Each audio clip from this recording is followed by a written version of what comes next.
Salam, hər vaxtınız xeyirli uğurlu olsun. Bugün mövsümün ən dadlı tutması olan heyva şorbası hazırlayıram. Olduqca ləzzətli və dadlı olan bu tutmanın hazırlaması da olduqca rahatdır. İlk öncə heyvaları bağdan yığıram və onları bol suyla tərtəmiz yuyuram. Üzərindəki tükçüklər təmizlənməlidir mütləqdir.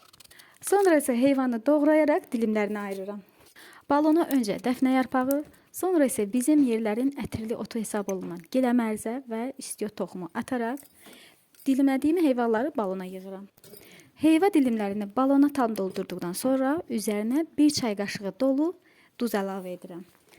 Ən sonda 2 çay qaşığı sirkə əlavə edərək isti qaynar su ilə balonu doldurub qapağını bağlayıram və bir gecə isti adyala büküb saxlayıram.